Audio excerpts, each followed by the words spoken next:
Bookie Beatdown coming at you. Paul Shaughnessy, Cody Saftik looking at this week's pay-per-view in Newark, New Jersey at the Prudential Center, home of the Devils. It's nice to have a nice little pay-per-view on our belt after last week's disaster. I know I wasn't on the recap with, Barber pulling out and everything like that. It's nice to have like title fights, some other good looking spots. It's chalky as hell, and I feel like I have the right man for the job. Because you know me, I'm just like, ooh, I want to bet that up. Not all of these underdogs are gonna win. Most of them are probably gonna lose. It's tricky because you know me. You know how my brain's wired, Cody. I look at this board and I'm just like, woof. Look, I want to fade it, but you can't fade them all. You're not going to win money that way either. So it's a tricky spot to be in. What are Yeah, your thoughts well, on that's it? Initial exactly thoughts. it. It's like last week Cage Warriors had a show in Rome. It's like all of the favorites hit. So on one hand, it's like, yeah, if you're just parlaying big favorites together, which I'm guilty of doing myself, it was a good time. If you're chasing value, it's like, well, all the big favorites won. This card looks exactly the same. There's 13 fights on it. And honestly, I think I'm going to take two greasy underdogs at the bottom. But like, I got nothing of real conviction. I got nothing with real confidence. It looks like it's a favorite heavy card. So we just got to figure out which ones are the real locks, which ones are going to come through and they are going to look like their price, and which ones are just totally overvalued. So the good thing is, because it's a pay per view, it's big names. And therefore, you're not getting some guy making his debut in the UFC as a giant favorite. Although actually you are getting that as well. There's just more to go off, more analytically, more tape, bigger names, and I do feel like we could put a winning combination together here. So let's jump in and break things down. All right. Main event, we have Merab Dvalishvili taking on Sugar Sean O'Malley, the rematch. Merab, a minus 265 favorite currently. The comeback on O'Malley plus 225. What are your thoughts on this one, Codes? Yeah, so it's just a weird fight to make in that we've already seen it, right? And I don't think anybody after that fight is running with their hand up saying, man, I got to see it again. Sugar Sean O'Malley could have just done a few things differently and won. It wasn't like he was completely non competitive, but he got controlled. He lost the rounds. It was pretty clear and concise. Afterwards, they tell Merab, okay, well, you got to fight the next best guy in the division, which is Umar Nurmagomedov. And he goes out there, puts out a stellar performance, gets the victory, overcomes a little bit of adversity, but really turns it on, just as he's known to do, gets those takedowns, gets that control time, wins the fight. O'Malley, meanwhile, he hasn't done anything. He hasn't fought again. It's not as if he beat a top contender. It's not as if he got his name out there. He really has been nursing some injuries. He's been really active on social media. He's running his own brand. He's running his own lifestyle thing, and he's making money outside of the cage. I wouldn't say he's not running to get back in there. It's that you can see stuff online of him hobbling around on crutches or him having a bit of a nagging leg injury. The UFC is in the business of making the biggest fight possible. And the biggest fight possible doesn't always mean the most logical fight. They're not saying this is the best guy in the division. This is the most credible guy to fight Merab. This is the money fight. It can make us the biggest draw. And that's what they're chasing. So how do you see this fight going? Well, just like the last time. I do think Sean O'Malley, because of his length, because of his speed, because of his striking acumen, he's live for puncher's chance. We've seen Merab rocked before, certainly never knocked out, but we have seen him maybe stunned momentarily standing before. A good counter puncher, a sniper, someone like Sean O'Malley could in theory do that. But yet we've seen the fight already not all that long ago, and he wasn't able to capitalize then. As far as the takedown defense, he's now had a full extra year to get ready for what Merab brings to the table. You could have a lifetime to prepare for what Merab brings to the table. It doesn't mean anything. Did you not see the Nurmagomedov fight? That guy not prepared to do the damn thing? When Merab puts hands on you, it's just a whole different ball game. Now, no doubt about it, the UFC would love O'Malley to win. It's better for business. It's better for hype. It's better for selling pay-per-views. The narrative is the UFC wants him to win. Unfortunately, the UFC does not pay off the judges. They don't pick the judges. They have nothing to do with it. What they want is irrelevant. So the better man should win, and that's Merab. Now, will Merab try to say, hey, I want to have an even funner fight this time, and I'll stand with you? The way he stood with guys like Marlon Moraes for a little bit, he stood with Jose Aldo. He has stood with good strikers before. If he just wants to have a fun fight, he gets slapped. If he fights the winning game plan for a second time, I don't see how this thing goes all that much different than the first encounter. So I got Merab likely by unanimous decision. Keeps the title around his waist, and still gets the job done. Again, how does he lose? Puncher's chance. But outside of that, I think he's got him beat here. Yeah, puncher's chance or kicker's chance. Sean, Sure. Sean had a couple like spinning wheel kicks that MMA's a crazy bitch, right? Yes. They missed. They missed by quite a bit. Merab was very good at managing defense, or managing distance when I was going back and watching that fight. But those things would whiff by you. If one of them lands right on the temple, I mean, it's curtains. But I really struggled to get to O'Malley here. I understand, and like going back watching the fight, it was close in the sense of like 10-8, 10 point must system where there's a couple small moments that if they just slightly change a little bit, maybe O'Malley, is able to steal round one, doesn't get that takedown, lands a couple big strikes that he threw out there that kind of whiffed. Things change pretty quickly in the world of mixed martial arts, especially when you have like Merab's game plan. It's not very like, it's damage over everything. And Merab's not really giving that much damage, but the amount of control time ends up winning him rounds in a lot of his fights. Obviously, I got Merab. I feel like the whole betting. There's so many people on O'Malley. I'm not rushing right now to grab Merab. It's been bouncing around quite a bit. When it went down really, really deep, it got pounded all the way back. Let's face it, O'Malley's a really, really popular fan favorite here. Um, you may get like we talked about this with McGregor fights and some of the other big, huge like superstars, right? It's just like when fight day comes around, when the general public, anybody watching this show right now on a Tuesday, or even if it's on the Wednesday that you're listening to it or watching or whatever you're doing, it's like you're not the casual, you're a hardcore. The casual is putting money down on Saturday. Hasn't even thought about the card. Doesn't even know a damn card is going on this weekend, to be perfectly honest, unless they've seen a commercial on their regular sports networks in between First Take or something like that. Like those types of people will tune in for this fight. And those type of people I don't think are going to be laying chalk on Merab Dvalishvili. They are going to be taking underdog shots on Sean O'Malley.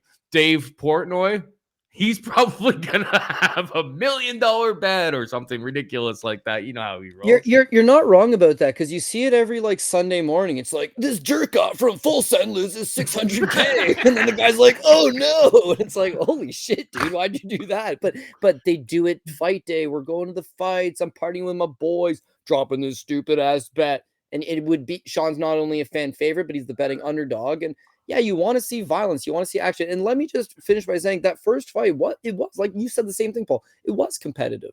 It's just ground game's going to win these things more often than not. And Merab, who's stuffing them? If Umar's not stuffing them, I just really struggle to see a guy he doesn't have one foot in, one foot out, but he's just got so much more going on outside of just training that I really find it hard to believe that this guy is going to be prepared to stuff the takedowns that are required. And finally, last thing I'll say, I see a lot of people being like, oh, well, Sean's had all this time. He's going to have time to prepare. So does Merab, right? Like Merab now has even more information about timing and speed and what distances he has to be in. And I think he makes the fight look even easier if he just puts the pedal to the metal and really leans on that wrestling early. Like he kind of played around a little bit in the first like 3 or 4 minutes. Like if you get on O'Malley in the first 2 rounds and it's just like the moment you see a single leg, you grab it, you get him to the ground. It's like, I don't have much faith that O'Malley, with all the injury concerns and yada, yada, yada, like, I don't know if I can read too much into it. If he shows up, makes weight, then I assume that he's healthy for fight day. But you take 2 rounds of heavy grappling, heavy work type of load. Like we know Merab can go 15 rounds at that type of pace. There's not many people on earth that can roll with him. So we are on the same page. We move on down. We've got Julianna Pena taking on Kayla Harrison. Kayla is, I believe, the biggest favorite on the card at minus 800. The champ not getting any respect at plus 550. I mean, you go and you watch the second fight with Nunez, the rematch, and like the game plan for Kayla and company is right there. That being said, there's that she's the only reason why Amanda Nunes, the GOAT, was able to really get those takedowns, hold position in rounds three, 4, and 5. A lot of it really did come down to like the knockdowns. She damaged Pena up good. And then late in that fight, leaned on it. But on top of that, you could tell that she had put extra amount of time into preparing for cardio, everything like that. Kayla Harrison is no secret. She struggles to make this 135-pound weight class. She is an absolute monster. She's so strong. And going and watching her fight with Ketlen Vieira here, wins by decision. It's round 2 where you see like Ketlen just kind of letting the standing cage control position happen. You're in there with her, and Kayla's not really doing all that much with it. Kayla wins the fight. She wins a 30-27, I believe, on all judges' scorecards. Don't get me wrong. But if there was a path for someone like Pena, that would be it. It's like you're going to give up the first couple rounds for sure. It's like you're out physicals here. The striking could be competitive. I don't really rate Harrison's striking all that much. He has some powerful head kicks and stuff. Ground and pound is definitely lethal when you get down there, but we've seen so many people over in the PFL. Pacheco comes to mind at like 155 pounds, at 145 pounds, was able to extend, get these things a little bit deep. I'm Only Human, Cody, and you know me. One of my books I posted in the Discord for the boys. They're not paying me no money, so I'm not going to mention their name. But because I'm Only Human, Cody, I took, you know me. I'm a sick bastard. 80-1 or 70 plus 7,900 on Pena round 5. Round 4 at like 59-1. What do I think happens more often than not? I think Kayla gets the jump on her early. She could even get her out of there very early. I expect Kayla Harrison to win. But at this price, before a weight cut has came in, for somebody who I think really, really has to like empty the tank to get down to 135 just with her muscle mass and everything like that, I don't feel comfortable laying minus 800 here. What about you? Yeah, I can't really add anything more than that. I don't feel comfortable laying minus 800. And aside from the fact that it's a women's MMA fight, we discuss this all the time, should be betting some giant favor in them. It's a championship fight. Have you ever seen in the entire time that you've been watching MMA, have you ever seen a standing champion this big of an underdog? Have you ever seen a challenger coming in as a minus 800 over the current champion?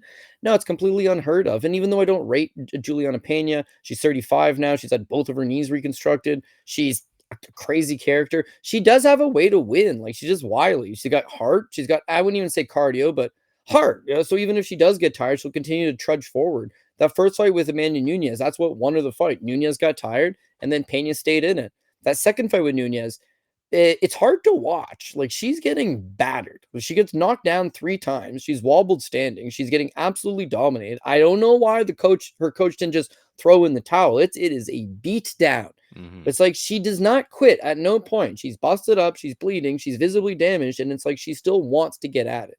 Her fight with Raquel Pennington, I didn't even think it was a good fight. And there's an argument that she lost that fight as well.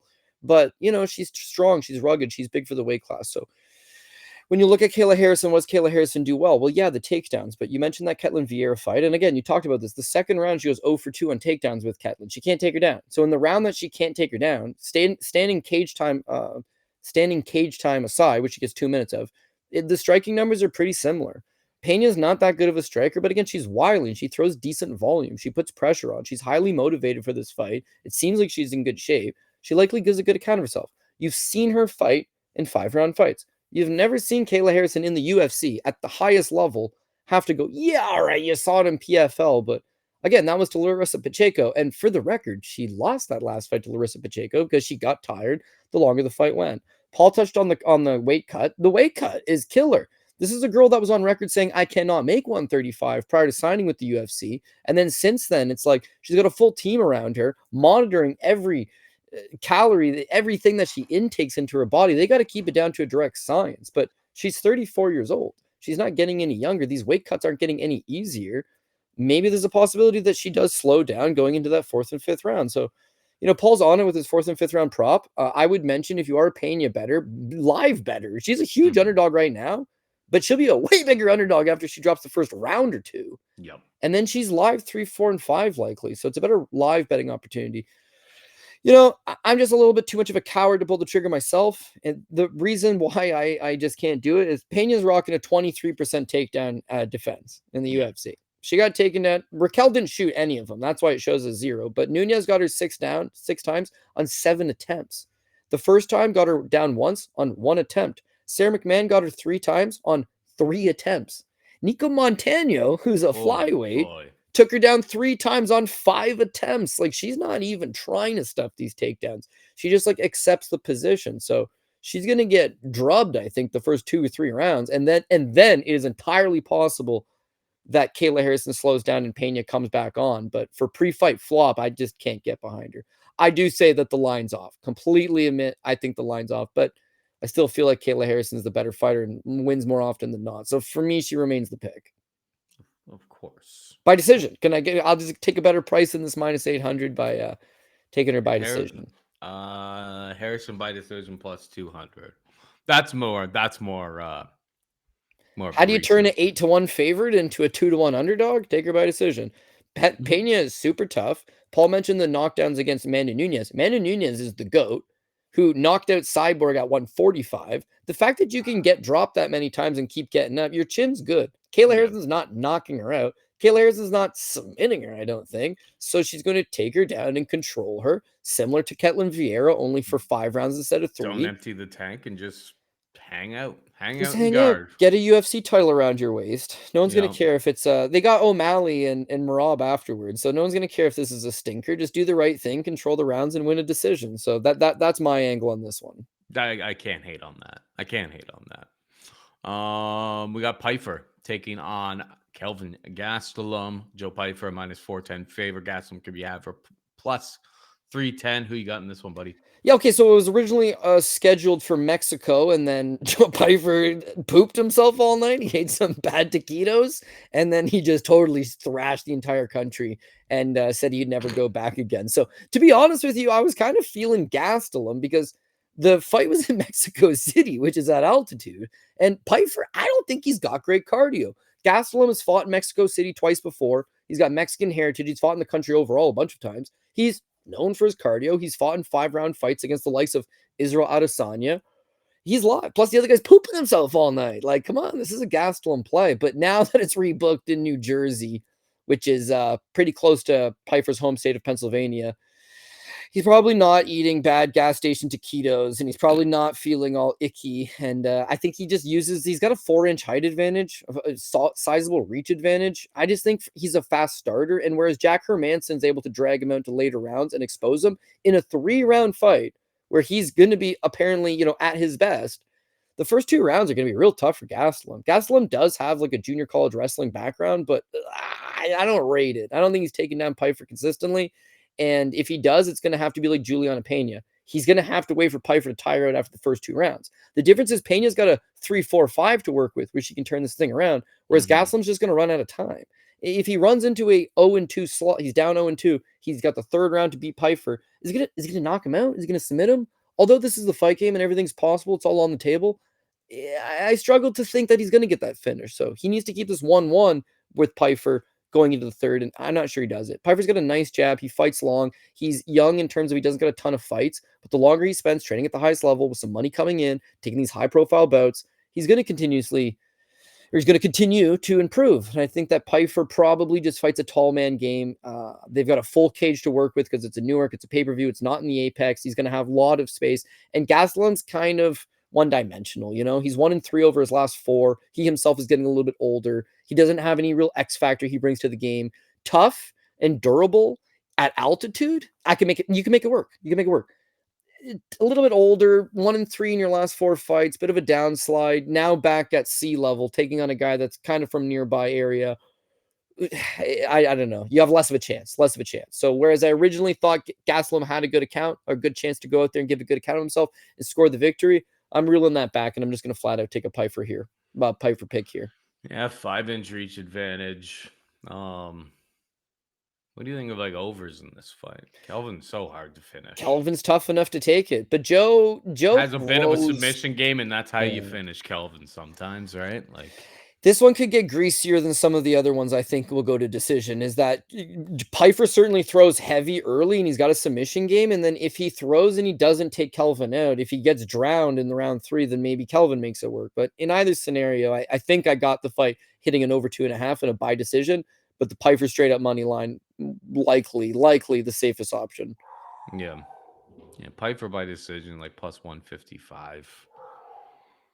Kind of how I kind of see the similar things to you. I see him winning like the first 2 rounds and then looking a little bit slow. But Kelvin, that middleweight, we've been talking about it Forever. feels like as long as we've had this show. It's just like you don't have the frame for it, bro. Like he's not that he's short. It has nothing to do with him being short. It's just like he doesn't carry nearly enough muscle for being 5'9" to try to muscle around these guys. He's gotten by like strictly on talent, but like the fact that he's never was really able to stick around 175 is a bit of a problem. I believe Patchy Mix is the next fight on the card. Yeah. Fightodds.io has it out of order there. We got Patchy Mix taking on Mario Bautista, minus 180 for Patchy, plus 155 for Bautista. Your thoughts? Like, I feel like everybody's on Patchy Mix, and I want to take Patchy Mix. Huge fan of his work. Followed this guy actually when he was an amateur because he used to fight in upstate New York on a couple cards my buddy Ryan Donnelly used to go to. So, like, always been a fan of Patchy Mix. But a lot of the time when you're a Bellator champ making that transition over to the UFC, it doesn't go great. Yeah, Michael Chandler, I think, knocked out Dan Hooker in his debut, but for the most part, like, there is a talent jump. You saw Patricio Freite not all that long ago. He debuts, there is some hype around him, but again, it's like you make your mark beating lesser talent. Now you're jumping into the UFC. There's just too much expectation. It's not that they can't win. It's just there's too much expectation. Patchy Mix is 31 years old. It's not like he's a young up and coming next big thing prospect. This is like a refined final version of him. He's already picked up some nagging injuries. He's already lost a few times. He needs to go out there and have a big performance over Bautista and then jump into a title fight. The reason why the UFC is running this O'Malley fight back, one, it's the money fight, but also they just don't have any contenders readily available. Who's jumping up with their hand up? Corey Sandhagen is, but is that super interesting to the crowd? Patchy Mix comes in as a former Bellator champion, is a high-level prized fighter. If he can go out there and beat Mario Bautista on the same card, pay-per-view main card, underneath Dvalishvili versus O'Malley, yeah, then I think he's a great option to throw in there. When you talk about Merab's relentless grappling in his wrestling, Patchy Mix's grappling it's in itself, second to none. He's a very, very smooth operator, excellent in transitions, excellent submission game, great at back takes, great at grabbing, guillotine chokes.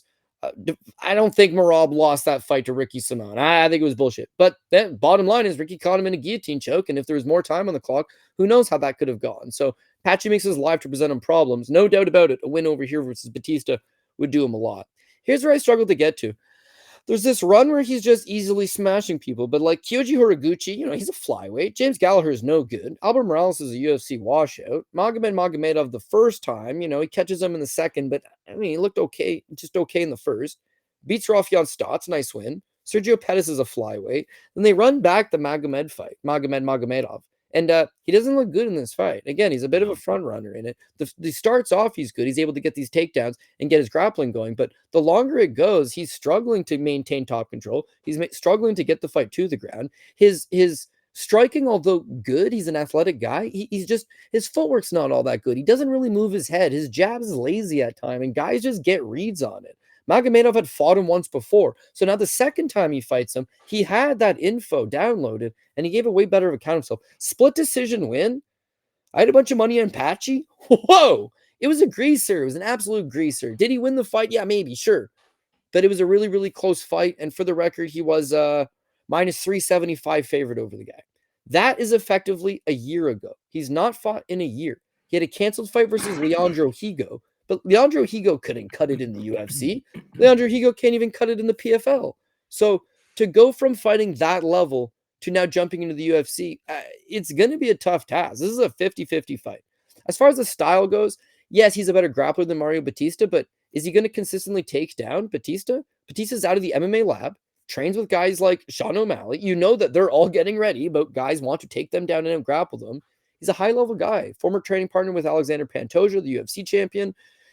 He's fought guys like Jose Aldo, where he was able to routinely just out grapple a high level black belt like Aldo. Like, again, taking him down is not going to be easy. Holding him down is not going to be easy. And doing it for 15 minutes is not going to be easy. As far as your stand up game goes, Patchy Mix might be a little bit longer, a little bit faster than Bautista, but I think Batista's got a little more dog in him, be a little more aggressive, come forward. He's going to have to up his volume game. He's going to have to fight a smart game plan. But there's reasons to like Bautista. The other thing is you got one guy's getting ready for Higo, right? The other guy is supposed to fight on this card against Marlon Vera. So when Vera pulls out, the UFC signs Patchy Mix, who otherwise not really in camp, and they throw him in. It's not ultra short notice, but Batista's been getting ready this entire time. Now, people may say, well, Bautista hasn't fought in almost a year himself. The reason for that is nobody wants to fight him. And this is fact, okay? He's tried to get fights with like all the guys in the top 10. But because he just cage control spammed Jose Aldo, nobody wants to fight him. They're like, you're boring. You have no name in the division. It's a really tough fight that does nothing for you. Nobody wants to fight him. So that's why he's been sitting around chomping at the bit, calling out absolutely everybody to try to get he's trying to get Henry Cejudo to fight him because it's like he's getting desperate at this point. In comes this flashy new signing who's been fighting lesser guys than you. You fought Jose Aldo, Ricky Simone, Damon Blackshear, meh. To be honest, that's pretty well all the good guys that he's fought. But I just feel like this is closer to an even money fight than a Patchy Mix minus 185. So against my better judgment, I got this thing just over 2.5. Fight goes the distance. But because I got to make a straight up pick on this show, I'm going to take Mario Bautista for the upset. Yeah, most of the things that you said, I kind of agree with. To be perfectly honest, I watched a bunch of tape on Patchy, and the footwork, like what that you mentioned, I was just like watching Batista. I'm like, I like the movement on Batista more. And looking at the Aldo fight, it's just like, well, Batista's going to come in with a smart game plan here. I highly doubt he's going to want to engage in any of that whatsoever over the course of this fight. The other fight that I went and looked at closely, that he got taken down 4 times. And you go and watch that fight, is against Damon Blackshear, who's on a nice little run right now. 4 of the 5 takedowns, or all 4 of the takedowns, happened in round 1. 2 minutes and 28 seconds of control time, zero submission attempts coming from him. So he gets taken down, he gets held for a bit. Blackshear is very, very strong in those types of exchanges, particularly early. He really wasn't able to do all that much with it. I think Batista's the better striker. I think there was a couple moments. I watched like the Rafion Stotts fight, and I like that knee was just sick. Just good timing, right up the middle. Perfect technique, perfect timing. You don't have to have perfect power if it's just the perfect shot. Beautiful, beautiful knockout. All the respect to Patchy Mix for that one. And I did see, like, watching Aldo and Bautista back, I did see like a similar opening, and he ate like a bit of a knee, not full throttle from Aldo in that type of spot. So those types of things are we're playing punchy kicky, as you always like to say. Those things are on the table, but I don't know. I think everyone thinks that the Bellator champ's just going to roll in here. Who is Mario Bautista? Bautista is one of the more improved guys in the UFC, and you know how like the UFC likes to be a little bit harsh with these guys when they first show up from the other leagues. You know what I mean? Of Give course. them the guy with no name value. None of the fans know them. That like nobody wants to fight. You alluded to a whole bunch of this stuff. That guy is Mario Bautista. Nobody wants to fight the guy. Guy has very, very like nice, humble fellow on the microphone, like for the most part. Doesn't really drum up any sort of drama. Like they like to put the former champions from other promotions in situations that will only hurt their brand, so they don't have to give them the big paycheck. I don't know this for a fact, but that's how it always kind of seems. So Always. Eh, You don't want the Bellator champ coming in and it's like, oh, Bellator had the rolling best through. guy. Oh, Bellator's guy is better than the UFC guy. You want him getting stomped, and everybody online goes, Bellator sucks, bunch of frauds. That's And who then you you can go want. on a winning Then they streak. can win because after that, they're not Bellator guys anymore. They're UFC guys, right? So Mhm. it's like, oh yeah, we built that guy up and let him fight real competition. But Yeah. yeah, I mean, I think we're on the same page here with Bautista as a potential dog. Yeah, and the over seems more than fair, to I be like the perfectly over, honest. yes. Like, if you're getting ready for this fight, like, you're just disengaging from any sort of tie up, any sort of position. Patchy doesn't have like great offensive wrestling from what I saw. Like, it's No, he's nothing. dating Tatiana Suarez, but to be honest with you, he's more so like just create a scramble and then Yeah, take advantage of the scramble to get top position. 100%. All right, we got Vicente Luque taking on Kevin Holland. Kevin Holland, the minus 280 favorite. Luque can be out for plus 240. Holland at 170. He's had a nice little run there. I actually kind of lean towards Kevin Holland in this spot. Just the amount of reach and length advantages that he has here. Um, am I going to get to the minus 280? You know me, I hate chalk. Chalk just doesn't sit right with me, but there's a lot of advantages that Kevin Holland has in this fight. Obviously, 6'3", um, 6-inch reach advantage. He's so hard. Unless you're Hamzat Chimaev, like it's damn hard to try to, get any sort of submission game going on this guy. Jacare Dam Souza had Mm, this guy down, wasn't really able to do it. So I understand that the Luque sub prop is pretty wide. People have been taking that. I don't hate it. I just don't think it's very likely. I think more often, what's aging very well for Kevin Holland? That Buckley win. That yeah, Buckley that was win a has long time aged ago. like fine wine. And now, Yeah, fair be fair, he was at 180 pounds. Buckley was way undersized at 180 pounds. this is Buckley's debut. He's on short notice. 100%. He was breathing really heavy. That was kind of Yeah, he had a good first round. He's puffing. he was puffing, but the cardio held up, everything like that. Dropped him twice. I don't know, Luque. There was all that talk before about like him having like brain tremors or something like that. I don't know all the details about that type of stuff, but I even went back and I watched Luque versus RDA, right? Because you're like, well, how is he going to win this fight? Yeah, That eight was a takedowns. 5-round fight, and I came away going like, you know what? This wasn't the wrestling performance I really thought it was. It's particularly in the first 3 rounds. This is a 3-round fight.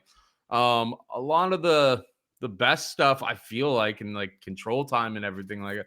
I guess the stats don't even really tell that story either. But I went back expecting to see like shooting doubles, and it was like the biggest mistake was like Rafael dos Anjos was the one initiating a lot of these takedown attempts, particularly early in the fight. And then Luque would, RDA, former 155 pounder, would kind of reverse on the cage, grab under hooks, and then get down to the hips, get the takedown. Like it wasn't like blast doubles. It was not what I think he's going to need to do to take down Kevin Holland in this spot. We just saw Holland against Gunnar Nelson, fending off takedowns, um, doing everything I think.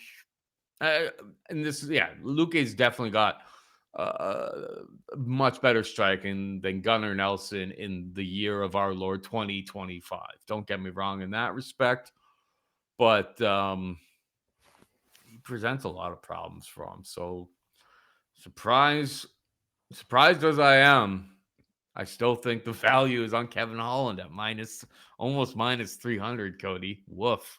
I didn't think I was gonna be here, but I am. Yeah, this one's got me really worried to be honest with you, because like Kevin Holland on one hand seems like he should be able to knock out Vicente Luque. He's so much bigger and longer than him that the problem with Luque is his style has always been it's a car crash style. He just tries to walk in the pocket and slug it out with you. And against someone like Kevin Holland who can fight a range game and also has heavy hands, he's probably just going to snipe him off or he's going to counter with something at some point. Luque back in the day, he would get into these crazy fights with bums like Brian Barberena or Mike Perry. And these guys, especially in the third round, were able to accrue a ton of damage on him for no other reason than that style of just marching forward eventually wears on you. In these later years, you're starting to see him rely on his grappling because he can't take that damage anymore. Of course, fights with Jeff Neal, where Jeff Neal was able to just batter him, knock him out in the third round. his own fight with Joaquin Buckley, where Joaquin Buckley was able to really hurt him in the second round and put him away, that durability's gone, and yet he hasn't really changed his approach all that much. He's got a nasty anaconda choke. He does have high-level striking. He is a seasoned veteran type guy. That Rafael dos Anjos fight, at least he showed you a new wrinkle to his game where he can mix in some wrestling if needed. But if he does anything short of taking this fight to the ground, he's getting knocked out. I just don't think he has the durability. He doesn't, the output's still there, but the more strikes you throw, the more you leave yourself open to getting hit in return. So when he used to fight this just tornado of a game plan, land 100 significant and get hit 100 significant, he can't do that anymore. Holland's probably going to intercept him at some point. Here's the worry, though. Kevin Holland feels like he could be an apple pie shitter to me because, one, Holland's not the most trustworthy of guys. No. You don't mind betting this guy as a betting underdog. He'll fight for your dollar. He's got some tricks up his sleeve. As an even money guy or as a slight favorite, okay, BJJ black belt under Travis Lutter, good striking, good experience level in the UFC. As a near 3-1 betting favorite, ring IQ is not super high. No. He himself has been pretty adamant that he does not like cutting to 170, and it is a tough weight cut, being that he's 6'3". And then the last thing is, people will keep saying this Gunnar Nelson fight. Gunnar Nelson looked awful, and Gunnar's won a 55er who just always refused to cut any weight at all, really. So Holland was just way, way, way bigger. But also, Gunnar wins the first round, the first 4.5 minutes of it. He lets Holland up with 30 seconds left. Holland drops him.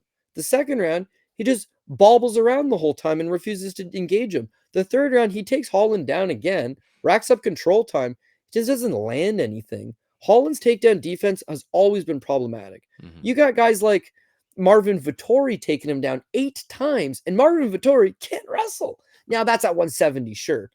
But Gunnar was able to take him down 3 times. Gunnar was able to rack up, what do you got down there? Like 8 minutes of control time for the fight in total? 9 minutes and 29 seconds. Right, of a 15-minute fight, Gunnar spent 9.5 minutes on top of him. But he didn't do shit with that. He didn't do shit, and I think that's Gunnar having fought once in the last year. Like, what was his last fight before that? Like Takashi Sato. He's not fighting. He's not staying active. He's a natural 155er. Yeah, it was Barbrena, and I think before that, maybe the Sato fight. Who he couldn't even rear naked choke Sato, but despite being on his back for the whole time.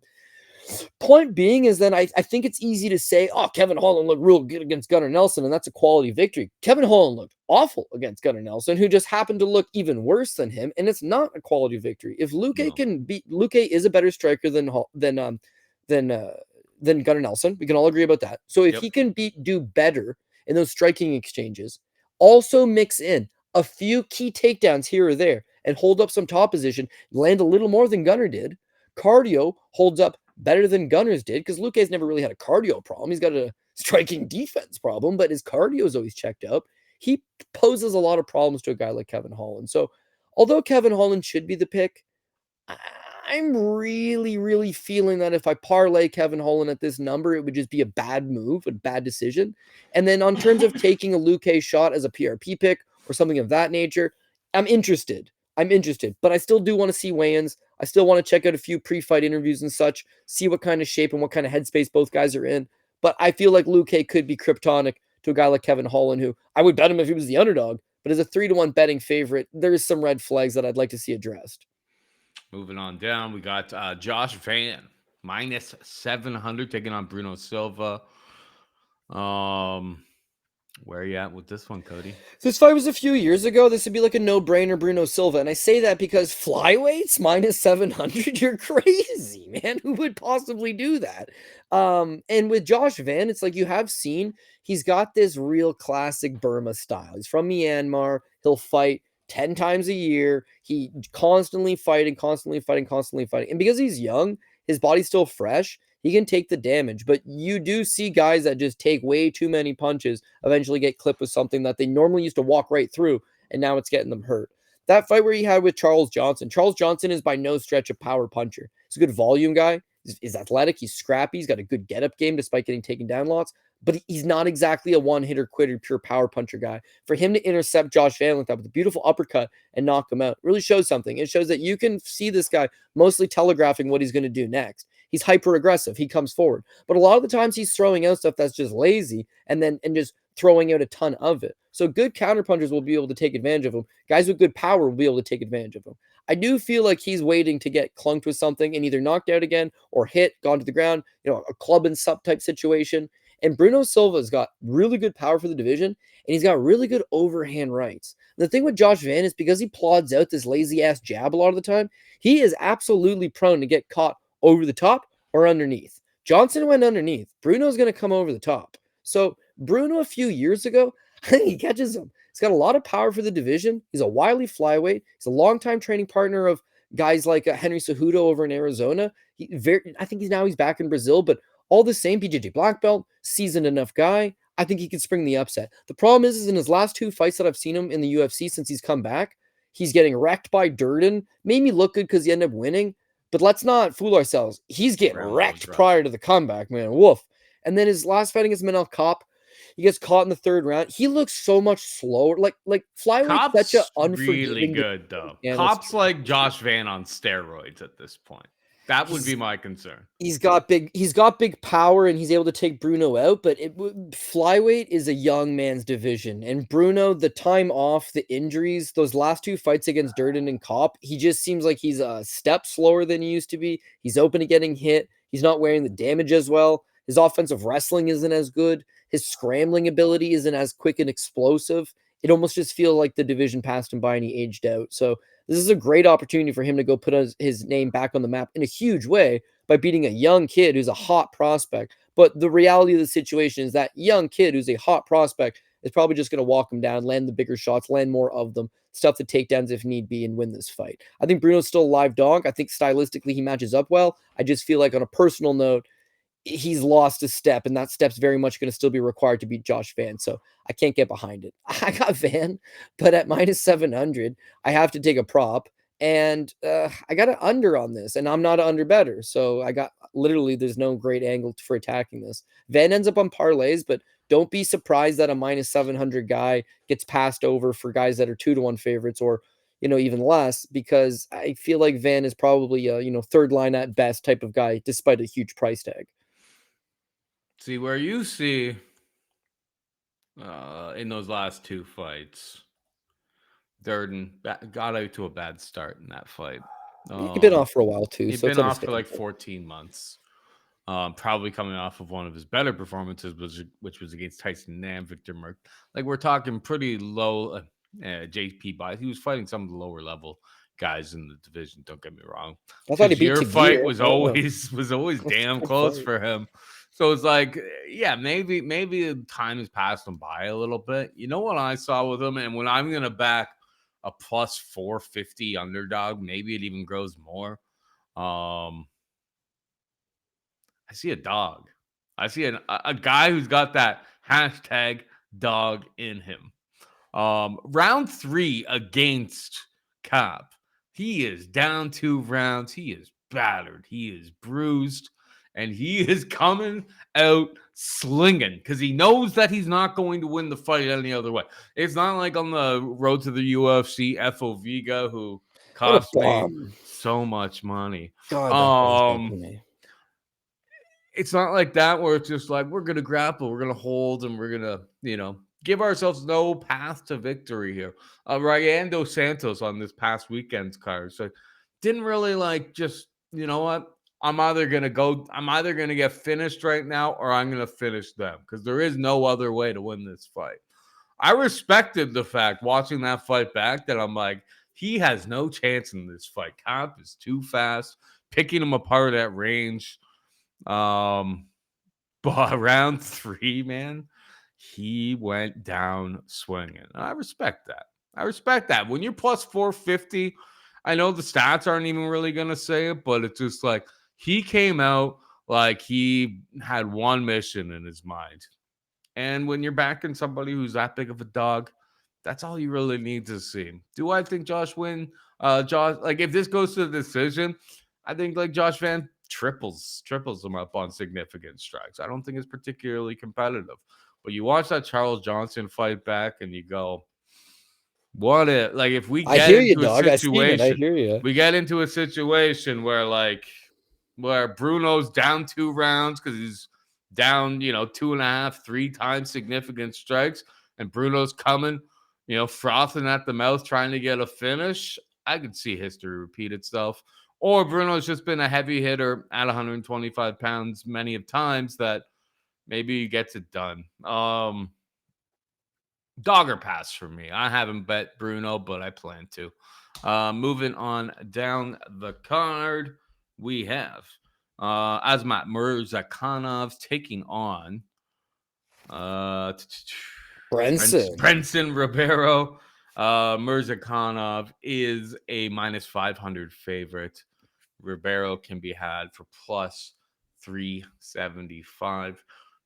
Murzakanov gives up tons of size in every single fight, but my God, like he's so much. It's like what he gives up in terms of like the length and everything else, all the other, the other intangibles of a fight. Well, he makes up for in speed, durability. Like this guy should definitely be a middleweight at the very least. Men's walking around with a 14-0 record and love handles. But my God, does he make it work? Going in and light heavyweight's a pretty shit division. So it kind of works out for him in a lot of ways. But I was trying to find a way to me, I like betting underdogs, like trying to find value on underdogs. I couldn't find a reason to bet Brendson Ribeiro here. He's been on a nice little run, but it's like going back, watching pretty much all of his fights. What do I see this fight playing out more like? Him versus what's the Chinese Mingyang guy's? Zhang. He pokes him in the eye and then still gets KO'd. I see it playing out more like that than any of his other ones. The Canadian that he fought, like that was damn close on the scorecards, and that guy can't hit, can't punch his way out of a paper bag. That Kazakhstani DR Nurja guy last time out, certified bum with a twitch. And even then, it's like he was taken down in round 2 to get that submission. Like, he's been on a nice little run here, but it's not for anything except for the fact that I think he's been fighting the bottom of the barrel in the division. Murzakanov, probably by knockout, but it's like minus 275. So, like, how do you bet this fight? Maybe just on the money. I don't know. It seems a little bit chalky, but like I have no intentions of betting Brendson Ribeiro. What about you? Yeah, no, I think Brendson absolutely gets sparked here. I mean, he's a big guy in that he's 6'3", but he's got an 81-inch reach, and he's athletic for a big man, so he moves well. In a big cage, he'll have some space to operate with, and he'll be tricky initially, but yeah, I just don't think he's got the durability. He's got, of his last 4 pro losses, 3 of them were by knockout in the first round, and they're recent, right? In 2022, Marcio Breno knocks him out 3 minutes into the first round on a big shot MMA show, and then his very next fight against David Barkadarian knocks him out a minute 7 into the first round. Of course, then you see him in his official UFC debut against Mingyang Zhang. And if you watch that fight back, he pokes Zhang in the eye. Zhang looks at the ref to be like, hey, man, my eye. The ref is like, no, continue. Bredson's dogging him. He turns back and just claps him. 2-piece. Bang, bang. Bredson hits the deck. The third time he'd been knocked out in the first round. Now, Magomed Gadzhizulov did not knock him out, but Gadzhizulov is bad. And Paul and I used to have this saying where we joke around and be like, friends don't let friends bet on guys that have lost to this guy. And it was always just a guy that was so bottom of the barrel that if you had lost to this guy, Zulov's got to be that guy now. You're goddamn right he's that guy. If you're losing Gadzhizulov, you got serious problems in your hands. Not only that, Gadzhizulov is apparently a striker. I don't see it, but he's apparently a striker. He took him down 5 times. He took Brendson down 5 times, even though he can't grapple himself. So all problematic. He loses that fight. His cardio looks bad. But now when this guy's a real glass cannon, you don't see it because it's like, oh, he went to decision. Then he gets Caio Machado. Now, I bet him because I don't really rate Caio, but a lot of guys had Caio, and I'm not going to lie. Caio outstruck him 49. Caio, I thought, won the fight. I did too, but he almost close enough that I didn't think it was a good bet, so I didn't complain too much. It's not the type of fight that I would yell robbery, but it's another spot where people will now say, oh, he just went to decision again. He's not that chinny. It's like, man, he's got low volume. He's got no real power. He's got awful grappling. He's very, very chinny. Who could he possibly beat in the division? He just robbed the bottom of the barrel on Caio Machado. Who else could he possibly beat? Boom. In walks Dyer. Now, keep in mind for Nurzagoge or Nurgoze, he came in on a week's notice and missed weight by like 8 pounds. So, like, he wasn't in shape. He wasn't ready to go. And so Brendson wins that one. And again, now the perception has been changed. And it's like, hey, this guy's not so bad. And again, he is athletic for a big man. He moves well. He's got an 81-inch reach. He's now won back-to-back fights in the UFC. He's not been finished in his last 3. Maybe you start to forget about the fact that he's not good. If And these then two guys were at the bar, you would 100% pick Brendson and be wrong. I don't know. Murzakanov looks like actually he's probably hobbling around. I think he's missing his ACL and he's 5'10" compared to a There's guy no way that's you'd pick 6'3". the short, Like stubby Russian dude. if I heard him you'd be dead wrong. talk, if I heard him talk and he was like, my friend, would you like to go outside? I'd be like, oh, this guy knows something. Oh, he knows something. The other guy looks good on the beach. Murzakanov looks good killing you in the street. So yeah. Now I will say his last fight with Alonzo Menifield's a big guy. He just walks him back the entire time, lands at will on him, puts him away in the second. His fight with Justin Jacoby, nice. It's a nice performance. He knocks down Justin Jacoby, who people have more respect for after last week. But Jacoby's striking is very, very nice. He's a big guy for the division. He fights long at times, before he sees blood and just absolutely red lines on you. But it's a quality victory over Justin Jacoby. Knocks out Devin Clark. Knocks out Tafon Injaqueen, knocks out Matu Sheffel on the contender series. It's that Tafon fight is the only one that's not good. And the first round, he just stares at him. He doesn't throw anything. The second round, he just stares at him. He doesn't throw anything. The third round, they're like, dude, you're about to lose. And he cooks him with a flying knee. He doesn't even have an ACL in the knee. And he cooks him in the face with a flying one. So there's a lot of violence that this guy does possess. His next 3 subsequent fights, he knocked out 2 of his opponents and then went the distance with Jacoby, which is totally fine by me. Cardio seems to check out. Power seems to check out. Volume's a little bit low at times, but he's always landing the bigger shots than his opponent. Now, what's Brendson going to do? Backpedal and pump out a jab? Might work early. Maybe even the first round could be close. I don't think it gets out of the first round, but if there's going to be a close round, it'll be early when Brendson can use the speed and length advantage. Come second round, come this thing gets greasy, he's getting cooked. Murzakanov, I think, could take him down, but he doesn't really take down anybody. So more than likely, he's just going to hit him with an overhand right at some point, time him on something, catch him making a small mistake, and then just put him unconscious. Unfortunately, his KO prop is minus 275, and nobody's touched it because it's just like, wow. No, because it's still the fight game, and yeah, exactly. Who knows? What if he clunks someone and then between rounds? I don't know. Like a club and sub situation. Could be a club and sub. Could be it could be something. You know what really was the big eye opener was a couple weeks back. We really broke down that Jared Gordon, Thiago Moises, how the money line was minus 115, and the Gordon by decision, which was the common thought process, was like even money. So you're saving 15 points.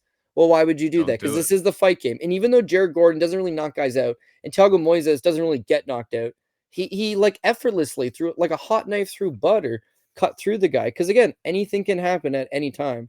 So who knows? If you're not getting that improved of a value, no, don't chase it. But Murzakanov catches this guy, and if not, just beats him up and wins the rounds. I don't care. Regardless, he's getting his hand raised at the end of it. Unless, last thing, tinfoil hat theory, New Jersey's got 1 million Russians in it, and this guy's 14-1 and a huge favorite, and a little bit older.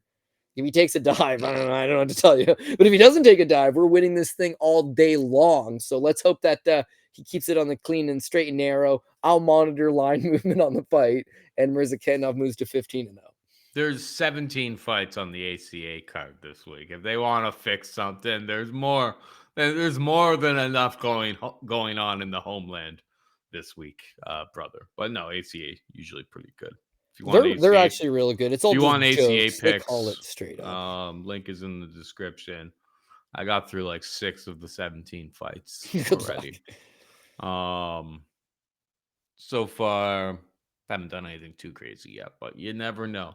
The markets move like crazy. Sometimes bets or fights that you weren't all that interested in, all of a sudden they become really good bets. But yeah, they dropped them today. So I've just been sitting in the weeds waiting for the most part. And then when we're done this, I will be taping more ACA. But we got Serghei Spivac taking on Waldo Cortes-Acosta. Spivac is a minus 136 favorite to come back on Waldo, plus 116. Who you got here? I'm gonna take Spivac. It's a greasy heavyweight fight, and of course, the underdog will always have a shot. I can see Spivac getting knocked out. I can see Spivac, mailing in a crappy performance. But stylistically, I think he's got a lot to play for here, and a big advantage. When you look at Waldo Cortes-Acosta, this guy first came on my radar during the pandemic because he was going to the MGM bubble and pro boxing. And he's just like a feeder, comes in with a mediocre pro record, gives you a few rounds. They call him Salsa Boy. Not even a big heavyweight, not even that athletic of a heavyweight. Former baseball player in the Dominican Republic who can throw a fastball of a right hand and knock a few people out here and there, but just average as a boxer. Transitions over to MMA, and I don't really think he's all that good as an MMA fighter. Initially, he was getting work in at the MMA lab and improving his grappling skills, but overall, now he mostly just kind of spends time on his own, brings in his own training partners, spends a lot of time at boxing gyms. I think he's like a Justin Ledette type because heavyweight is such a bad weight class. You got an educated jab and some decent speed and footwork. You can just win a lot of these lumbering guys from staying to the outside. So he wins a couple of these crappy fights. Jared Vanderup, man, he's awful. One of the worst athletes you'll ever see. He's not the worst fighter you'll ever see. He's one of the worst athletes you'll ever see. Chase Sherman's not a terrible athlete. He played football a little bit, but he's not good. He's like Bambi on ice. Lucas Brzezinski, non-athletic. Anyways, the real fight to zone in on is Marcos Rogerio de Lima. Yeah. Rogerio de Lima is a former light heavyweight. He's a fat tub of pudding. He's largely out of shape, but he's a black belt, and he's usually good for 5 minutes. In that fight, I mean, he got takedowns at will, and beyond him getting takedowns, there was such an inability from Waldo to get back up. There was such an inability from Waldo to even threaten with anything off his back that Marcos Rogerio de Lima, who cannot fight 15 minutes, was able to fight 15 minutes because he didn't have to do anything. He would just get one quick little takedown and then set up shop. That's how bad this guy's ground game is. And it's expected because he's a pro boxer. Able to hold on in round 3. In round 3, he's a little bit tired. When you look at the numbers, Waldo outstrikes him 82 to 59. So it's like, oh, he's outstriking him. It's a 29-28 across the board, but it comes down to those first 2 rounds, right? Mm-hmm. Round 1, he gets 1 of 2 takedowns, a minute and a half of control time, and he outstrikes him, especially with a little bit of ground and pound. The second round, 2 of 4 with takedowns with the 3 minutes of control time. So I've always thought he's a pro boxer, not known for his wrestling, not known for his ground game. And instead of spending that time with a high-level camp, instead of going in and working with high-level wrestlers, he seems to be mostly just working on his boxing. He's had a couple surgeries. He's had some lingering injuries. I feel like he's comfortable throwing jabs from the outside, but that's about it. Since the Marcos Rogerio fight, he gets Lucas Brzezinski, who's not good, just a big man. Andrei Arlovsky, who was like 44 at the time and really not a wrestler or a grappler. Robelis Despang, worst ground game in the UFC. Ryan Spann, not a heavyweight. Shot to bits, one last ride for old time's sake, threw on 50 pounds, and then quit in the second round. It's like nobody's really trying to dig him down. Nobody credible's tried to dig him down. And certainly no like legitimate heavyweight with a black belt and some legitimate ground skills. And that's what Serghei Spivac represents. He's 6'3", 78-inch reach. But once he gets it onto the inside, he's able to largely grab like a double underhooks, grab a rear waist body lock, maybe a little trip takedown, use that height to offset his opponents. And then once he's on top of you, he is a problem. Against Jailton Almeida, sure, he gets finished rather quickly, but he did manage a takedown early over Jailton, and it was nice. Problem is, Almeida is also a high-level black belt and very, very good. Get that same takedown on Waldo, he's not getting back up. You go back to his fight with Marcin Tybura. He also takes down Marcin Tybura, which is not the easiest guy to take down. He's a big heavyweight with tons of experience, far and away better than Waldo. Well, he takes him down and he armbars him, right? So it's like, I think he's already operating at a higher level. He understands his best skills is take these guys to the ground. And as long as he fights to that game plan, then he presents a unique challenge that Waldo hasn't fought since the Rogerio fight. And against Marcos Rogerio de Lima, he failed that test big time.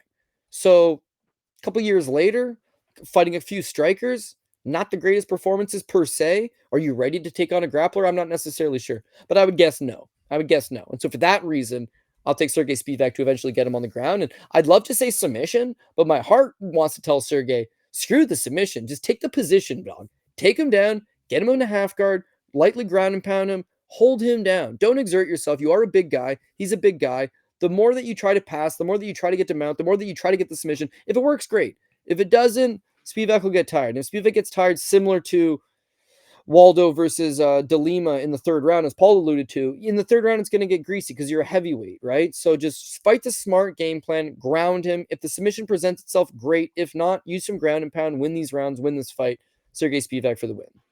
Yeah, bet online the Spivac sub prop has been popped. Still don't hate it at plus 375, but It's live. I'm gonna be looking at other places to see if I can get that number because I see a lot of the same things. It's like that was my initial thought, like kind of going through this fight. I'm like, nobody's really tried to wrestle Waldo. Waldo wrestled Robelis to Spain and had success doing it, but they got to the damn final bell. Like, if Robelis to Spain doesn't knock Spivac's, I know it's MMA math, but like, if Robelis to Spain doesn't knock off Serghei Spivac's head in the first exchange, Spivac's finding a submission or at least getting them out and pounding that guy out. I think there's just levels to the ground attack between the two of them, and you know, yeah, like the losses that Spivac's had maybe haven't looked good, but Jailton Almeida, Cyril Gun, that one was particularly ugly. Like he was just couldn't really get to the hips.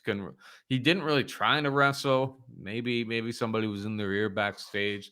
That one was a bit strange from Serghei.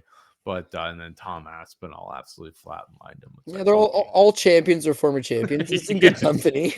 Like, pretty tough strength of schedule there. Yeah, Waldo's takedown defense about to get tested, and we will find out if he sinks or swims. Moving on down, we have Khaos Williams taking on Andreas Gustafsson. Late add to the card with Gustafsson being added to this card. Khaos has had two different opponents in this matchup. Some Georgian guy that he was supposed to take on, and then Euros Medic was another opponent. he's Armenian, that Albert Armenian? Tervedosian. Well, he's American, but he's originally Armenian. Sucks for that guy, man. Like, career journeyman, 33 years old, never going to make the UFC. Is not good. Gets a last minute call, do you want to fight in the UFC, takes it and fails his medicals. They'll cut him after that. They ain't bringing him back. No. Kind of concerning for Khaos, though, and the fact that, like, do either one of those guys bring the game to the table that Andreas Gustafsson is going to, which is charge forward, hold you against the cage, and make this real grimy and ugly? Like, we're only a couple fights removed from Khaos, like, making Rolando Bedoya look like Floyd freaking Mayweather out there. Could Khaos has pop in his hand. We've seen it in some of his lower level fights, and that's definitely on the table here. But I feel like Berg is live here to like make this thing ugly, hold him up against the cage, and it's probably not positions that Khaos has been getting ready for. So Berg is dogger pass for me. Berg is the pick. What about you? Yeah, I was shocked when I saw the line. Like, we were gonna hammer Berg, what was it, like last week?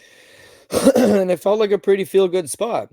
And then his opponent pulls out, or his opponent weighs in, and then I guess, I don't know, slipped afterwards, or something pretty ridiculous. But even then, Trevin Giles pulls out of the fight. They're like, okay, we're gonna find someone for Berg.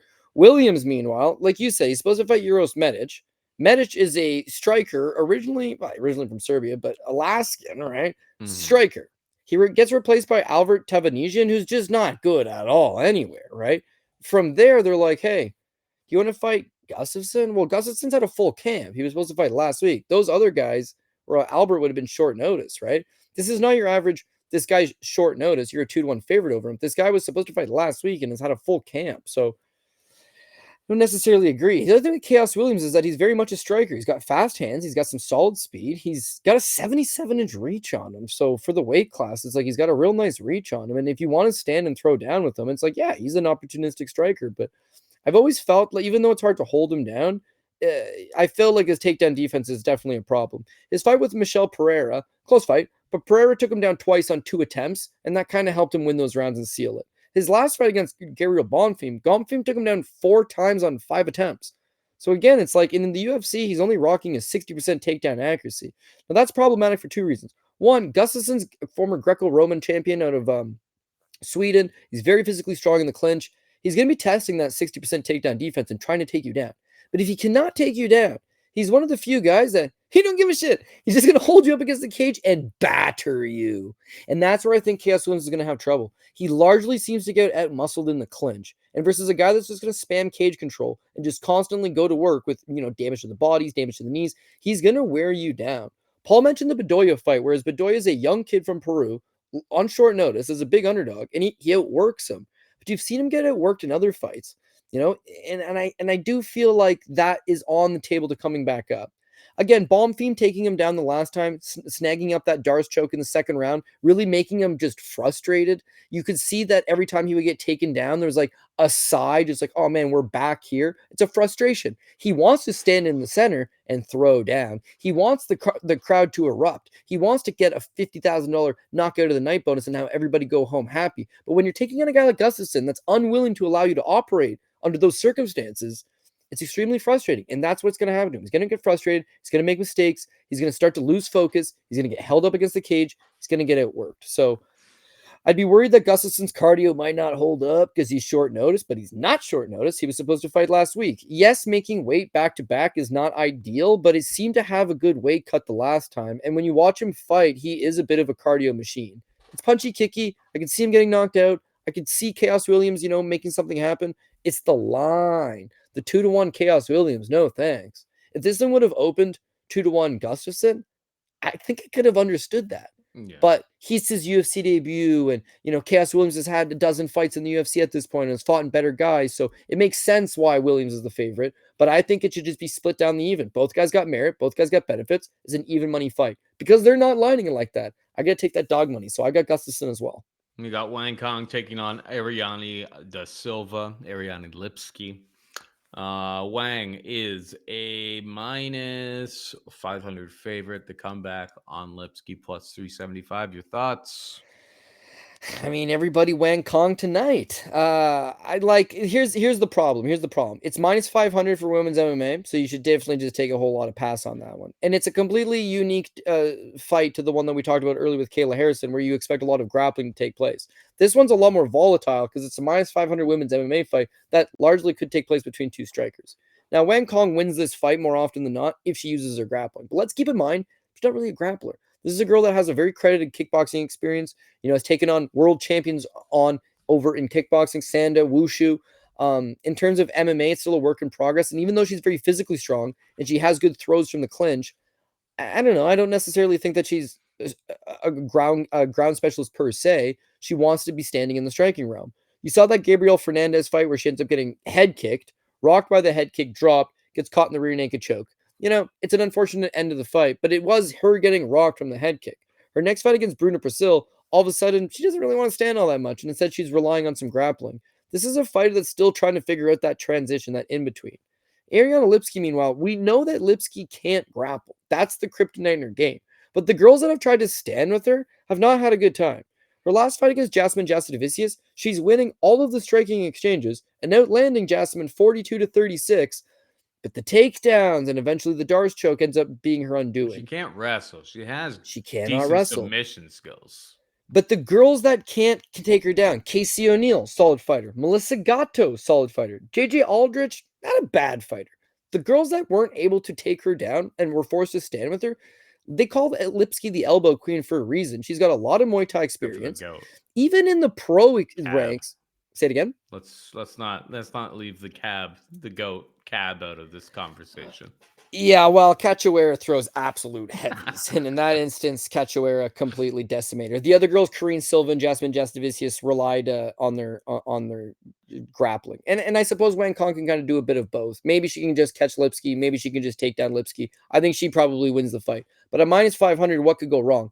Well, Lipski's striking is actually pretty credited. She's trained at a high level. She's got 27 pro MMA fights on top of her Muay Thai experience. Her grappling's always been a problem, but she continues to work on it. She's still young-ish, and she's not fought in, not quite a year, but long enough that it's not crazy to think she made a few improvements here and there.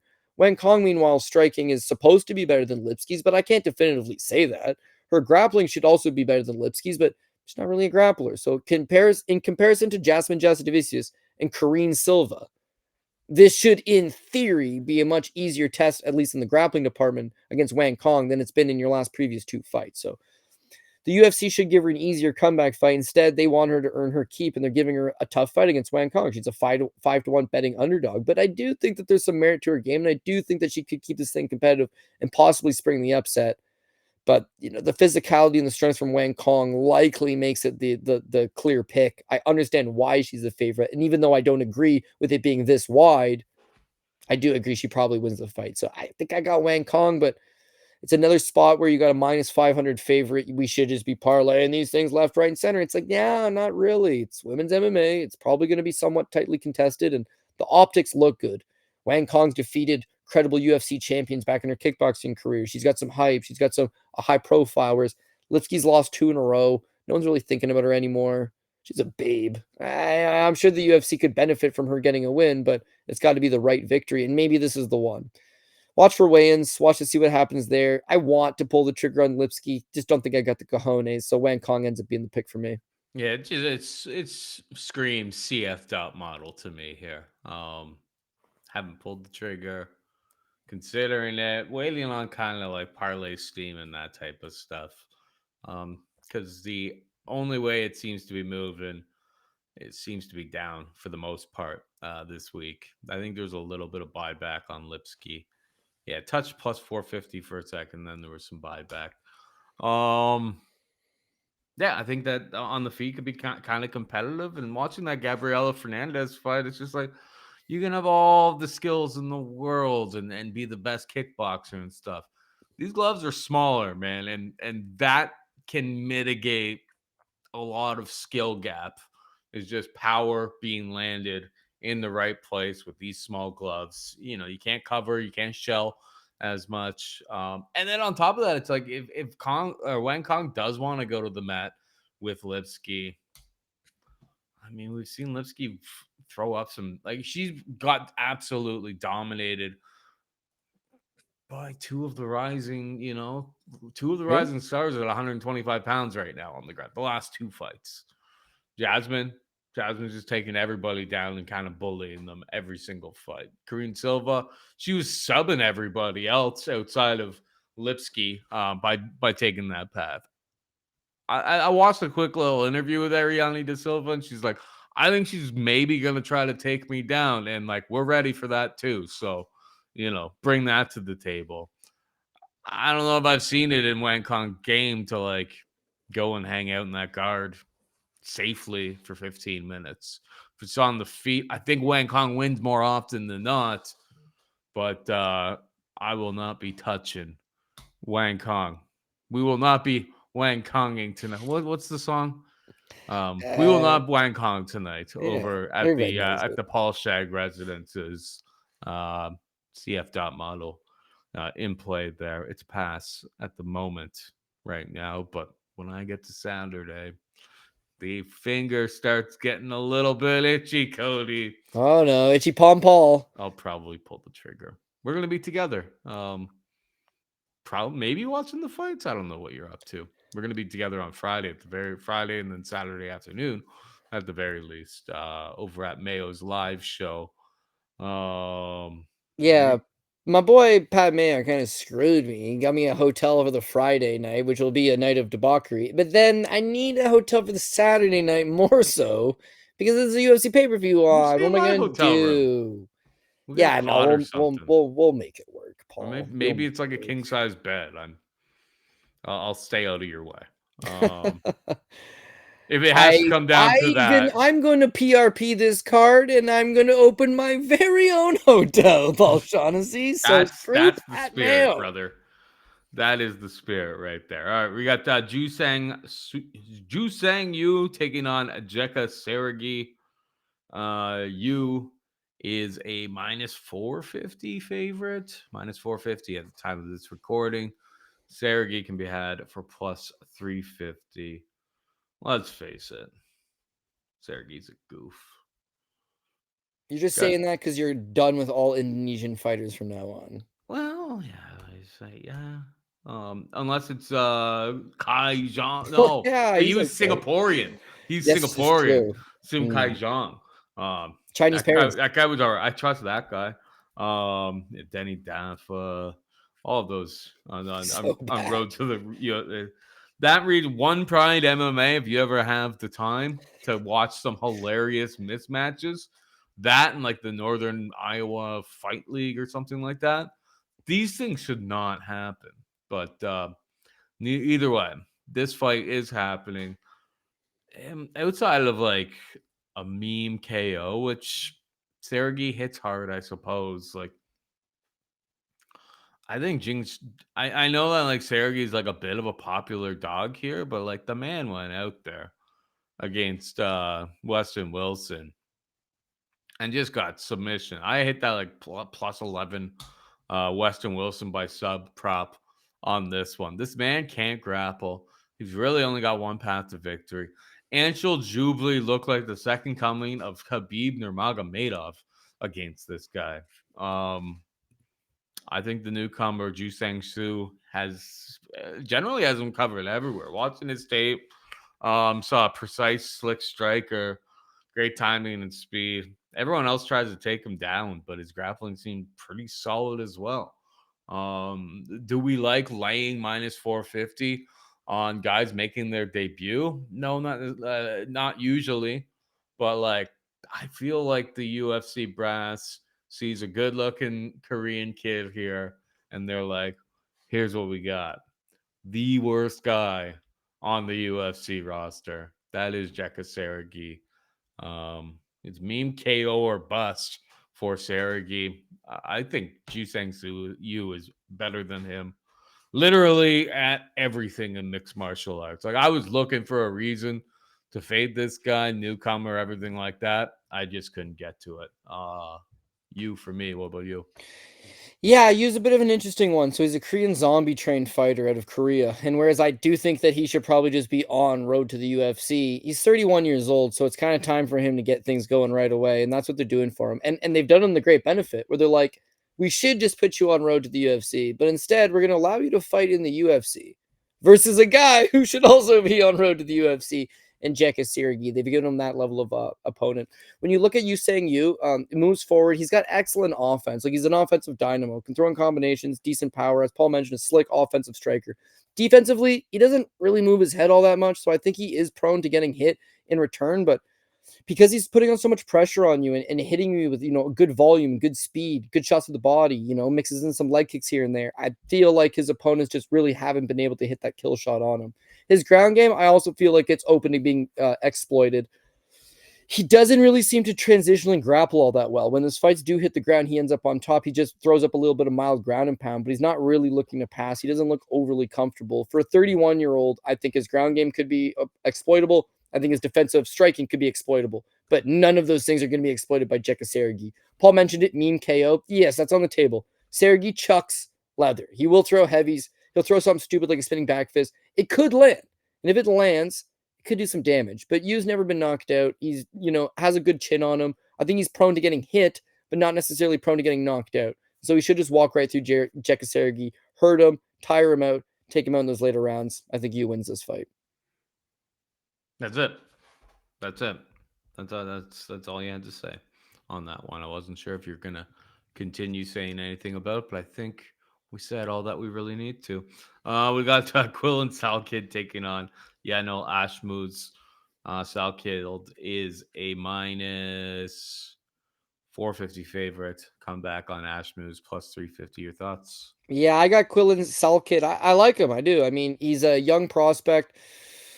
I think 26 years old, 25, 26 years old, but he's big, he's tall, he's got a good jab on him. He already accrued some pretty good experience over on like the Australian regional scene before coming over to the UFC. And since he's been in the UFC, he's given a pretty good account of himself.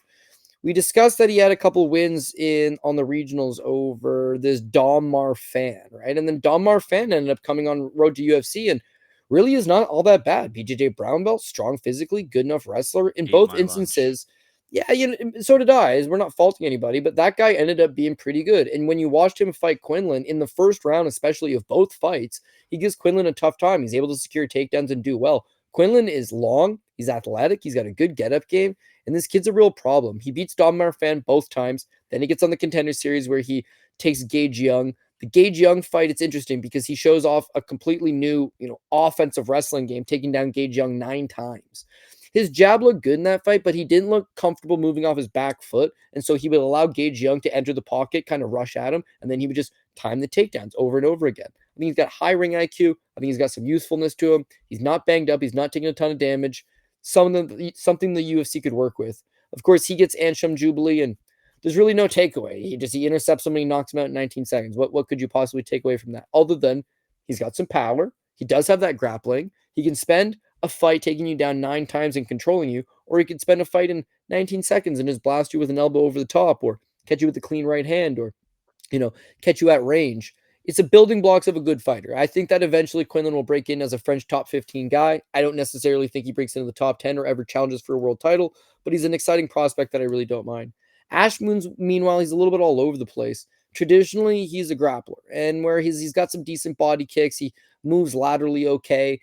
He's like an advanced generalist in certain departments. I'm just not sold on this guy. I don't think he's the best fighter going. I don't think he's really got a plan B. I don't think he's making a ton of improvements. Is that he's capable of taking advantage over guys that have holes in the game.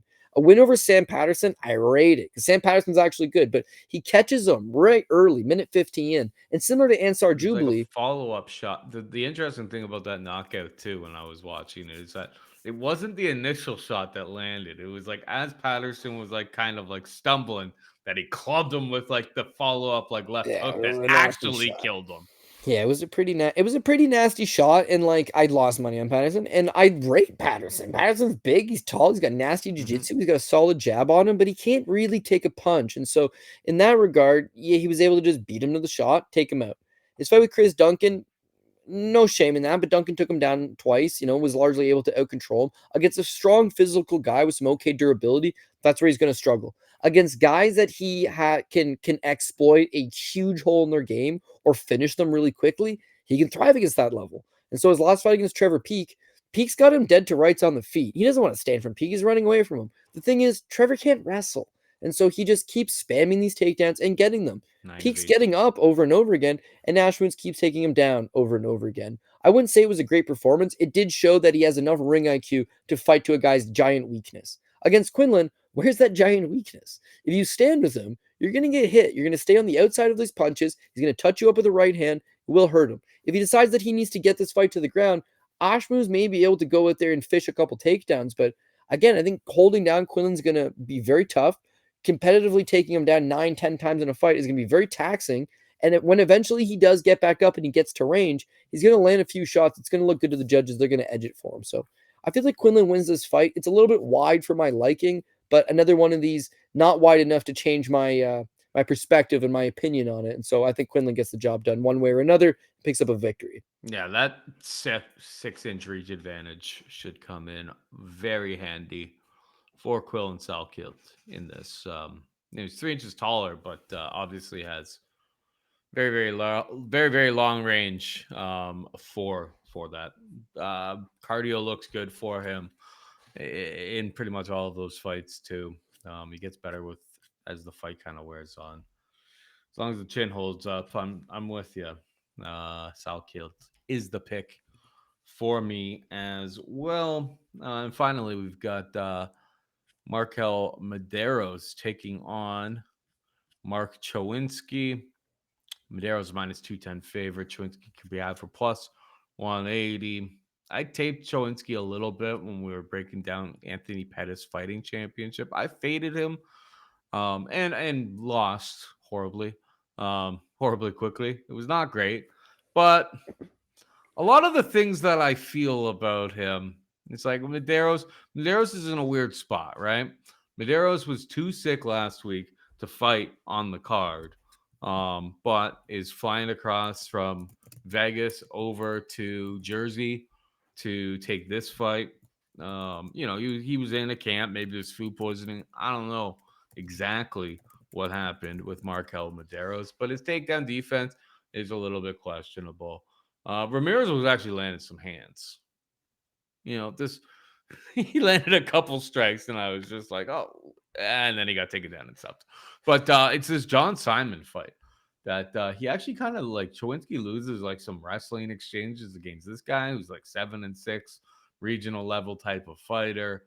Um, just a bit of like weird, not like he's 8-0. He's like Anthony Pettis's champion from their gym and stuff.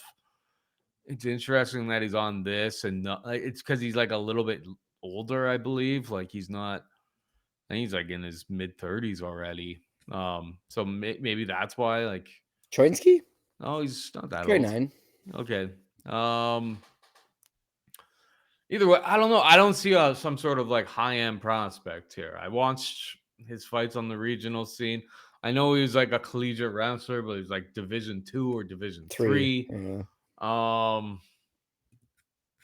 The market really collapsed, and like maybe if the market was like hanging out where it was, the plus 250 that it was earlier in the week, it's one of those things. It's like I feel like I missed my opportunity up here. Now that it's like minus 280, I think Medeiros, even though he got taken down by Austin Hubbard a couple times last time out, wrestling is kind of his weakness. He was sick last week. All of it leads me to believe that I'm probably not going to get money down on this fight. I do see a path for Chewinski, but I didn't really rate him all that highly when I watched him taping him for our regional stuff. So big old pass for me, but for the purposes of the show, the pick is Markel. What about you? Yeah, like I feel like I'm just giving a free donation, but I feel like I got Choinsky, and it's just for no other reason than Dogger Pass. I think it's probably a relatively competitive fight, and I lost Markel Medeiros money last time out against Austin Hubbard with the exact same theory. I just spammed an Austin Hubbard play at plus money because I figured it would be close and competitive, and it was close and it was competitive, and unfortunately, I didn't win it. So am I doing the same thing here potentially? But as you mentioned with Mark Choinsky, he was I don't know. I mean, like high school, he was a state wrestling champion, a standout in Wisconsin. Sorry, not champion, it was standout in Wisconsin. But then he wrestled D3. He's a 3-time Division 3 All American at the University of Wisconsin Oshkosh.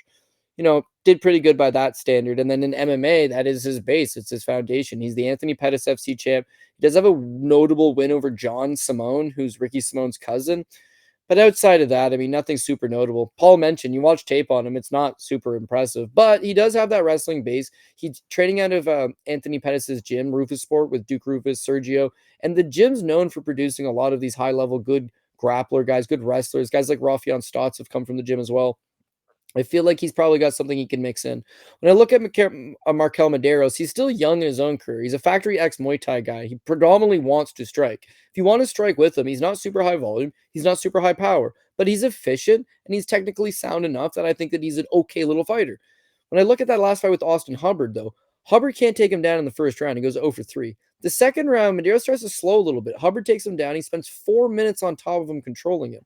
In the third round, if anybody remembers, Hubbard takes him down again, and then he makes like one small little tactical error, and he allows Markel Medeiros to get up, reverse position, stuff the takedown, beat him up standing the last little bit, and unfortunately loses the fight. But it was a battle of position, a battle of moments. When you look at Markel, Paul mentioned he was sick last week, and all of a sudden he's good to go. And then the perception is, oh, well, he was good to go last week. He's had this full camp. Well, he's got to cut weight all over again. Choinsky, meanwhile, the perception is, well, he's coming in on short notice. In fact, really short notice. He didn't even know about this fight a week ago. Yes, but he's got a scheduled fight for Anthony Pettis FC next week. So obviously that fight's over. It's not going to happen now, but he's in camp. He was in camp. He's getting ready to defend his title against Zach Zane, a bum, but, a guy that fought for Bellator and PFL and slap fight and a zillion other things. But all the same, he was in camp getting ready for a fight. This is a much tougher fight. This is a much higher level. The odds are definitely stacked against him. I understand why he's the underdog, but what's the key to being Markel Medeiros? A couple takedowns, rack up some control time. What's the one thing that Choinsky might be able to bring to the table? His wrestling, maybe get some control time. He's had a full camp for this. He's ready to go. UFC debut. 29 puts him at the prime of his life. Trains with better guys than Markel Medeiros on a daily basis. He's just got to perform under the bright lights and get the job done. So I don't know what the prop is, but the over 2.5 in the fight goes the distance. For me, that's a smart play. I think he'll try to take Markel Medeiros, and if he does take him down, boom, I'm hitting decision. If he does not take him down, it'll be like the Hubbard fight. He'll get a few, he'll get some control time, but ultimately Markel Medeiros will stuff more than not, keep the fight standing more often than not, land more shots than his opponent, and win a decision. So for an over 2.5 and a fight goes the distance, I'd be attacking that. In terms of a straight up play, it's just a dogger pass for me, and for that reason, I'll take that little bit of plus money on Mark Choinsky to win his UFC debut. Yeah, those are chalky overs. I don't mind, to be perfectly honest. On the over 2.5 at like -175 in some spots. It's already -200. There was some bounce back at -220, but like watching Cholinsky, I faded this guy against John Ramirez, so it's like we're I didn't really rate him all that much watching his tape. But the overs is probably a better way to for me to get action down on this fight. Anyway, we were just about out of time, but before we go, Cody, hit him with the PRP. PRP time, baby. UFC 316, 13 fight main or 13 fight card overall. So yeah, let's get at it. We're gonna go with Merab Dvalishvili. We're gonna go with Kayla Harrison, Joe Pyfer, Mario Bautista, dog number 1. God damn, like I'm really torn on this Vicente Luque fight. I guess Holland though. Josh Van, Azamat Murzakanov, Serghei Spivac, Andreas Gustafsson would officially be dog number 2. Wang Kang, also don't like that. Ju Sang Yu, Quinlan Salkill, and Mark Choinsky. So yeah, I guess I got 3 underdogs. Don't be surprised if like there's a flop here and there. Last week I flopped last minute. Elise Ardeline. What's up? Hopefully I can flip on something better than I gave you right now come fight day for something else. But honestly, that's it. It's like the tape's been done. The research has been completed. I'd love to see weigh-ins just to see, that final read on who looks good, who looks bad. But even then, it's like I'm the idiot that still had Macy Barber after she damn near died at weigh-ins and then damn near died on fight day. So weigh-ins are sometimes confusing. They all look a little bit bad, and I don't know. It's really not bad. necessarily the best indicator, but hindsight's always the way to look back at things, Paul. It's true. Yeah, that's about it for me. It's a fun-looking pay-per-view card this week. The best of luck to everybody playing. As Paul mentioned, that we're also breaking down some regional stuff over on the Patreon and the Discord channel. And our Dogger Pass Racing horse, All-Star Bruiser, he's got a big race coming up this week too. So lots to look forward to. But of course, nothing is great unless it wins. I'm going to send all the details over to the Twitter chat. Am I going to be in Toronto while it's racing? When you come down? Friday. No. Lose tomorrow. Damn. But you could watch the stream. We'll keep the boys in the loop. And then hopefully we can start off with a big win Wednesday, move on to some regional show stuff Friday. We'll obviously see each other. We can watch some of that stuff in person. And then big UFC card on 316. If you're in Toronto or around Toronto and you want to come check out Pat's thing, yeah, we'd love to see you. So if you want to come check it out. There's still tickets available too. So you could come. Shocker. You could come meet us. Available. You could come meet us. And all that good stuff. Yeah, I think it'll be a good time. It's like from 1 o'clock to 3 o'clock. So essentially, Pat will do his shows, and then we get to hang out downtown Toronto. And then at that point, the night starts to creep up, the prelims start to creep up, and the real good time takes off. So yeah, again, you're more than welcome to come join down. If you don't live anywhere near Toronto or don't even live in this country altogether, all good. Hopefully, we can still make some money during the course of the fight and keep in touch. So that's it for me, Paul. Yes, sir. Yes, sir. All right, that is it for us this week. Hope you enjoyed the show. For Cody, I'm Paul saying goodbye and good luck.